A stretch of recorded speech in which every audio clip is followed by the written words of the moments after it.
हर हर महादेव, राधे राधे। दोस्तों, जैसा कि आप सभी को पता है कि सावन का महीना बहुत ही पवित्र माना जाता है, क्योंकि यह महीना देवों के देव महादेव के लिए समर्पित होता है। तो ऐसे में सावन के महीने में कुछ कामों को करने की मनाही होती है, जिसका हमें विशेष ध्यान रखना जरूरी होता है।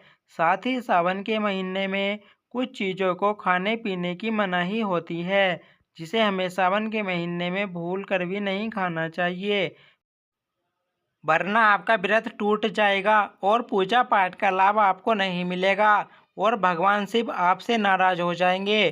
तो दोस्तों, आज के इस वीडियो में हम जानेंगे कि सावन सोमवार व्रत में क्या खाए क्या नहीं खाए, सावन में लहसुन प्याज खाए या न खाए, व्रत में नमक खाए या न खाए, सावन में पति पत्नी को दूरी क्यों बनानी चाहिए और क्या सावन में पति और पत्नी को संबंध बनाना चाहिए या नहीं, और सावन में कौन से रंग के कपड़े नहीं पहनने चाहिए।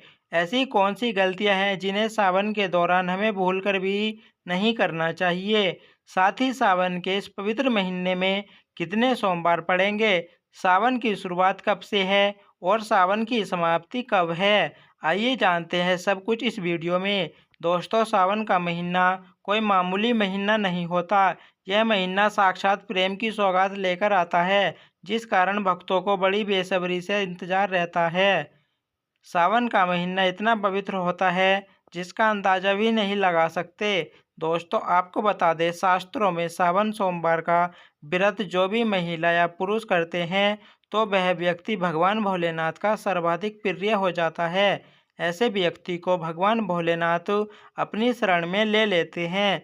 दोस्तों, क्या आप जानते हैं सावन में 10 ऐसे नियम हैं जो आपको बहुत ही आवश्यक है। अगर आप इनका पालन अपने जीवन में नहीं करते तो आपको भगवान शिव के क्रोध का सामना करना पड़ सकता है। आपके पूरे परिवार को गरीबी, निर्धनता और बर्बादी का सामना करना पड़ सकता है। अब सबसे पहले जानते हैं सावन सोमवार व्रत की तारीख, यानी कौन सा सोमवार किस तारीख को पड़ेगा, इस बार कितने सोमवार पड़ेंगे। दोस्तों, इस बार सावन का पहला सोमवार व्रत 22 जुलाई को, दूसरा सोमवार का व्रत 29 जुलाई को, तीसरा सोमवार का व्रत 5 अगस्त को, चौथा सोमवार व्रत 12 अगस्त को, पांचवा व्रत 19 अगस्त को रखा जाएगा। कुल मिलाकर इस बार सावन में 5 सोमवार व्रत पड़ेंगे, जो कि बहुत ही शुभ माना जाता है। आइए अब जान लेते हैं सावन सोमवार के व्रत में क्या खाना चाहिए और क्या नहीं खाना चाहिए। अगर आपने सोमवार का व्रत रखा है तो आप इस दिन सात्विक भोजन ही करें, यह निर्जला व्रत नहीं होता। अगर आपने फलाहार का संकल्प लिया है तो नमक भूलकर भी न खाएं, आप फल वगैरह ही खाएं और कुछ मत खाना। व्रत में बाहर का गन्ने का जूस या आम का जूस मत पीना, क्योंकि उसमें नमक पड़ा होता है। उनके बर्तनों में भी नमक पड़ा होता है और वह नमक आपके मुंह में जाएगा तो आपका व्रत खंडित हो जाएगा। व्रत में डिब्बा बंद जूस भी नहीं पीना, उसमें कई केमिकल्स पड़े होते हैं जिससे व्रत टूट जाता है। दोस्तों, सावन में जब भी शुक्रवार का दिन पड़ता है तब खट्टा भूलकर भी मत खाना, क्योंकि माता संतोषी इस दौरान जागृत अवस्था में होती है, वह रुष्ट हो जाएगी। इस दिन आप पानी पूरी, इमली की चटनी, खट्टे फल आदि जाने अनजाने में भी मत खाना, क्योंकि इससे माता संतोषी क्रोधित हो जाएगी। एक बार माता संतोषी रुष्ट हो गई तो आपको जिंदगी भर कष्ट भोगने पड़ेंगे। सावन के महीने में जो भी शुक्रवार के दिन खट्टा खाता है उसे परेशानियों का और माता के क्रोध का सामना करना भी पड़ सकता है। सावन में साधारण नमक फलों पर लगाकर या अमरूद के बीच में भरकर भूलकर भी नहीं खाना चाहिए। आप सेंधा नमक फलों पर लगाकर खा सकते हैं। सावन के व्रत में आप चाय पी सकते हैं, लेकिन बिना दूध की चाय ही पी लें। सावन के व्रत में दूध नहीं पीना चाहिए, इससे भगवान शिव क्रोधित हो जाते हैं। सावन में हल्दी मिलाकर दूध पीने से भयंकर श्राप लगता है। सावन में बच्चे दूध पी सकते हैं, पर बड़ों को दूध नहीं पीना चाहिए, क्योंकि सावन में महादेव को दूध चढ़ाया जाता है। दोस्तों, ध्यान से सुनिएगा, व्रतधारी को सावन सोमवार के व्रत में आटा, बेसन, मैदा, सत्तू और अनाज का सेवन नहीं करना चाहिए। इसके अलावा हर व्यक्ति को मांस, मदिरा, लहसुन, प्याज इत्यादि का सेवन नहीं करना चाहिए।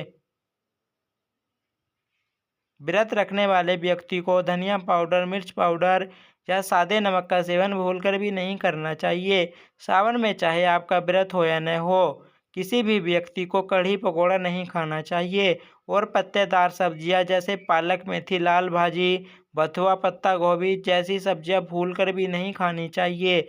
यह जहर के समान मानी जाती हैं। इनमें कीड़े आ जाते हैं। जो व्यक्ति सावन में बैंगन की सब्जी खाता है, उस व्यक्ति को घोर पाप लग जाता है। इसी कारण लोग द्वादशी और चतुर्दशी पर बैंगन नहीं खाते। पत्तेदार सब्जियां क्यों नहीं खाई जाती, इसके पीछे एक पौराणिक कथा है। दोस्तों, सावन के पवित्र महीने में कौन सी गलतियां नहीं करनी चाहिए? यह गलतियां पाप का भागीदार तो बनाती ही है, साथ ही साथ ऐसा व्यक्ति नरक में अटका रह जाता है। दोस्तों, सावन में घर के सभी लोगों को सुबह जल्दी उठना चाहिए और जितना जल्दी हो सके ही कम से कम पहला सावन स्नान अवश्य करें। अगर कोई बीमार है तो उस पर गंगा जल के छींटे मार दें। सावन में किसी भी गरीब का अपमान न करें। क्या पता उस गरीब के रूप में भगवान शिव आए हो, क्योंकि भगवान शिव सावन में अपने भक्तों की परीक्षा लेने आते हैं। सावन में देर तक सोने वाली महिला का पति बर्बाद हो जाता है और उसकी मृत्यु निकट भविष्य में जल्दी हो जाती है। इसलिए पति के उठने से पहले सावन में हर स्त्री को जल्दी उठ जाना चाहिए और भगवान शिव की पूजा करनी चाहिए। सोमवार व्रत आपको अवश्य करना चाहिए। ऐसा करने से धन लक्ष्मी का वास होता है। सावन में पति पत्नी को सहवास नहीं करना चाहिए। अगर आपने व्रत रखा है या आपकी पत्नी ने व्रत रखा है तो आप दूरी बनाकर रखें, क्योंकि ऐसा व्यक्ति इस दौरान भगवान शिव के शरण में होता है। दोस्तों, वैसे तो सावन में लहसुन प्याज नहीं खाना चाहिए, पर यदि आपका व्रत है तो उस दिन तो पूरे परिवार को लहसुन प्याज से परहेज करना चाहिए। सावन में घर में गंदगी नहीं होनी चाहिए, इससे प्रकृति नाराज हो जाती है। सावन में आपके घर का जो मंदिर है, उसमें माचिस के खाली पड़े डिब्बे या माचिस नहीं रखनी चाहिए।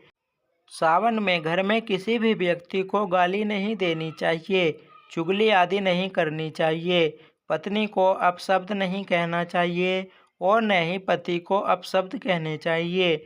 इससे भगवान शिव आपको श्राप दे देते हैं। सावन में जो भी व्यक्ति दूध में हल्दी डालकर पीता है, उसके ऊपर महाकाल का क्रोध बरसता है। सावन में बाल नाखून नहीं काटने चाहिए, दाढ़ी वगैरह नहीं बनानी चाहिए। यह आपको पहले कर लेना चाहिए।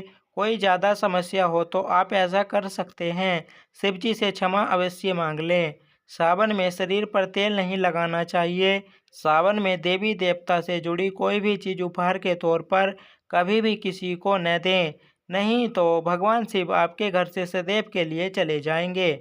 आप जानते हैं सावन के इस पवित्र महीने में शिवलिंग पर कौन कौन सी चीज़ें नहीं चढ़ाना चाहिए, जिससे कि आपको पाप न लगे।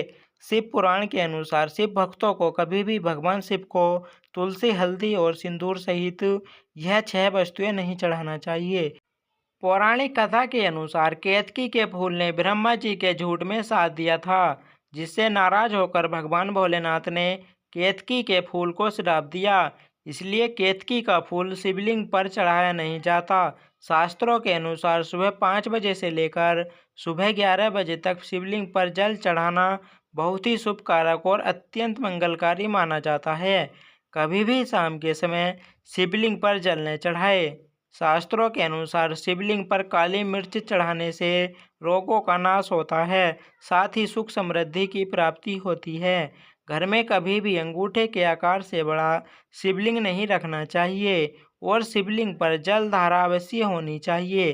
भगवान भोलेनाथ को टूटे हुए अक्षत कभी भी नहीं चढ़ाने चाहिए, इससे शिव क्रोधित हो जाएंगे।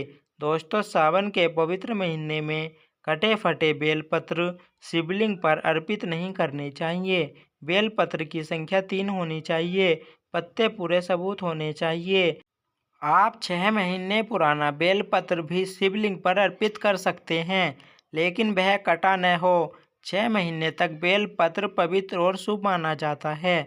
दिल से बेलपत्र शिवलिंग पर चढ़ाने से मनोकामनाएं पूर्ण हो जाती है।